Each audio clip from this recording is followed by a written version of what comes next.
The Selfish Path to Romance. Download Chapter 1 for free at drkenner.com and at amazon.com.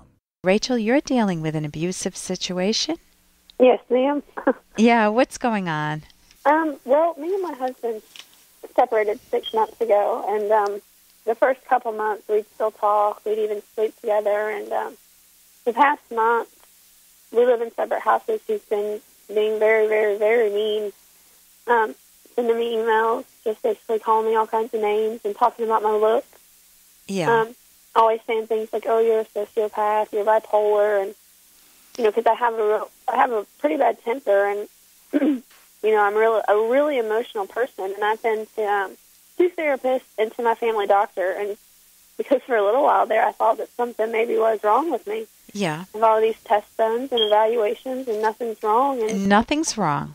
Well, they gave me antidepressants. Okay, and what do they think is the trigger for your anger? Well, right now the stress of a divorce, I guess.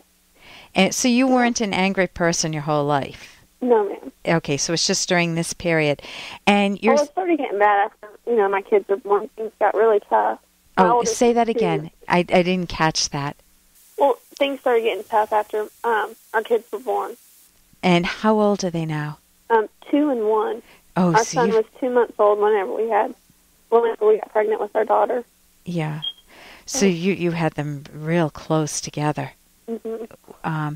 So the problem you're dealing with now is you went ahead and you separated. You're planning to divorce, I assume, or no? Mm-hmm. And he's just being very mean to you. You kept a connection after you separated. You still had sex with him. I've been trying to get him home. So, and he's just, I guess I'm being too pushy, and he's pushed me away, and I don't know what to do anymore. Yeah, what are the tears? Let him go, or... Yeah, tell me, what are the tears? What are the tears about? I just miss him. You miss him? He hates me. And what do you think he hates about you? I don't know. I mean, things got really hard after our kids were born. I was, 18, and went from no responsibilities to being a stay-at-home mom of 2 under 2, and, a wife, and his mom always, was against our relationship, and now that once we separated, she's been all over it, and she's been saying nasty things to me, and, telling me to, leave Brody alone, and she's going to make sure he doesn't come home, and, all these things, So there, go ahead. I just don't know if I should let go or just keep trying to hold on. It sounds like it's excruciatingly painful, like you're going through too many stressors at once. You're on super overload with the kids, with you. How old are you? I'm 21. You're 21, but you got married when you were 18, is that it? Or you had your first child? 19. 19? And you had your when first... we got married, yeah. So you've been going through many, many changes, and always the first year that first getting married is very traumatizing to people many times, and you wouldn't think that it is. But you change your lifestyle so much, and if the two of you haven't lived together in advance and you are put together suddenly, there are so many things to iron out when you're first together. Then throw on top of that a newborn baby. Hey, I got to interrupt this because we've got to pay some bills. 30 seconds, that's it. A very quick ad, and then Ellen will be back. Romance. Ugh, I wish guys knew more about what we want from a relationship. Boy, I wish I knew more about what I want. Where's that ad I saw? Here it is. The Selfish Path to Romance.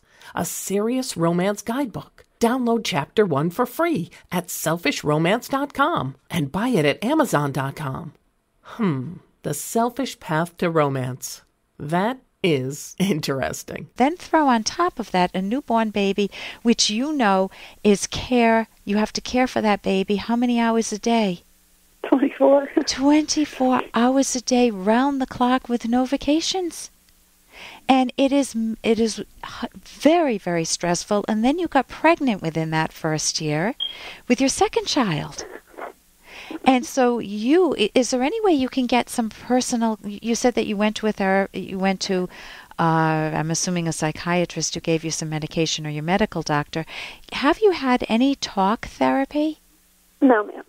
Oh, I would encourage that. Is it possible for you to get it? You may not be able to afford it, but maybe there are some sliding scales or some teaching universities near you where you could go to a clinic? Yeah, I've been looking around. I think I might be able to get some help through my church. So. Oh, try to get some support. Try to get some help. You can also go to a website. You can either link to it from mine. Mine is drkenner.com, drkenner.com, or you can go to the academyofct.org. That's the cognitive therapist. Meanwhile, here's the problem that I hear. You've got many, many stressors, and you're saying that he's emotionally abusive. He's pushing you away.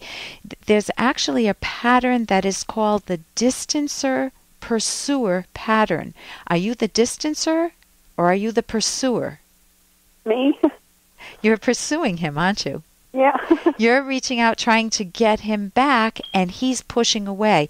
The more the pursuer tries to trap the other person or tries to guilt the other person into coming back or tries to even love them, just tell them how much they love them, please come back, the more that a distancer will distance themselves. So you're in a pattern that you want to break. You want to respect yourself. And so what can you name for me right now 2 things that you like about yourself? I think I'm a good mom. Okay. And a good friend. And a good friend. So you've got a good friend then, right? Yeah.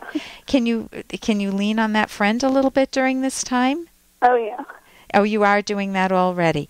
So you want to remind yourself daily or hourly of the things that you're doing that are good. And I don't mean just globally. Tell yourself, I was sweet to my son right now or my daughter. I just read them a book, or you know what, I needed to be firm with my child right now, and I was appropriately. There are wonderful parenting books. Go to my website, look them up. They saved me. I would not have been a good parent without those books. The parenting books, they're by Faber and Maslish.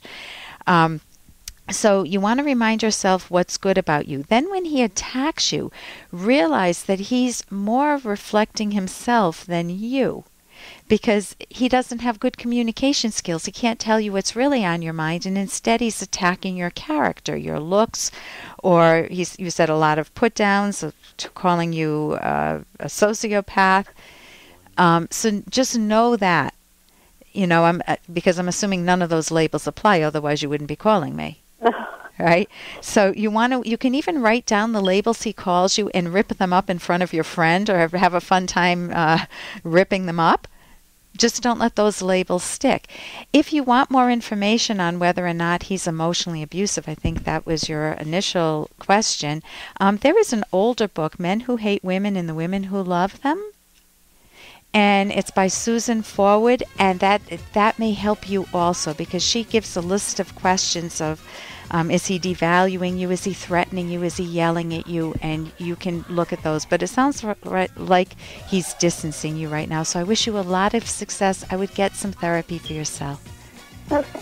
Thank you so much for your call. For more Dr. Kenner podcast, go to drkenner.com and please listen to this ad. Here's an excerpt from The Selfish Path to Romance, the Serious Romance Guidebook by Drs. Kenner and Locke.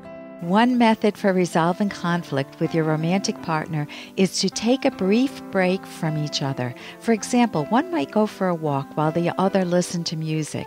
This would give their emotions time to calm down, in their minds time to see the argument or conflict from a different angle, and to consider alternative solutions.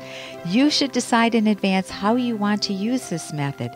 Taking a break from the conflict works best if it is a mutually agreed upon method that either of you can initiate, such as, let's separate for an hour and come back to this when we're in a better mindset. Continuing to battle it out when you are too upset to think straight, or when you are resorting to poor communication methods, is counterproductive.